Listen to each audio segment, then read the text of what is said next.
मोहम्मद बिन उर्वा को यमन का गवर्नर बनाकर भेजा गया। जब मोहम्मद बिन उर्वा यमन के दाखिली दरवाजे में दाखिल हो रहे थे तो लोगों का जमे गफीर था। लोग सोच रहे थे कि यमन का नया गवर्नर आया है, एक लंबी चौड़ी तकरीर करेगा, लेकिन मोहम्मद बिन उर्वा ने सिर्फ इतना कहा कि ये ऊँटनी जिस पर मैं सवार हूँ ये मेरी मिल्कियत है, अगर मैं इससे ज़्यादा यहाँ से लेकर जाऊँ तो समझना कि मैं चोर था। ये सुनहरी दौर था उमर बिन अब्दुल अजीज़ का।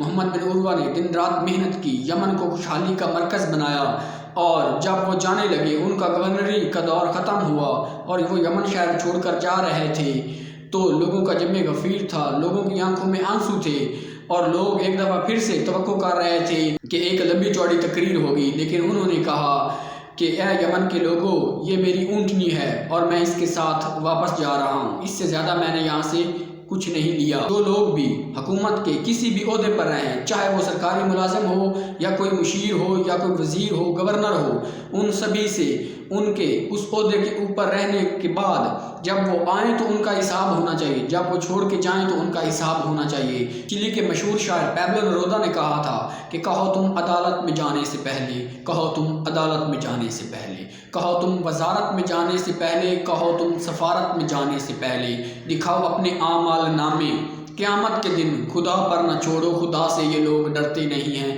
पाकिस्तान की मौजूदा सूरत हाल को देखते हुए यही लग रहा है कि ये लोग जो मुशीर हैं, जो वज़ीर हैं, जो हुकूमत में हैं, ये लोग खुदा से नहीं डरते हैं, क्योंकि आटे की वजह से लोग मर रहे हैं। मुसलमानों के ऊपर एक ऐसा दौर था कि मुसलमान गंदम लेकर पहाड़ों पर फेंकते थे ताकि कोई परिंदा भी भूखा ना मरे, और आज लोग पाकिस्तान में आटे की वजह से भूखे मर रहे हैं। आखिर इस बदहाली और ज़वाल की वजह क्या? अगर आपको ये वीडियो अच्छी लगी हो तो हमारे चैनल को सब्सक्राइब कर दें। शुक्रिया।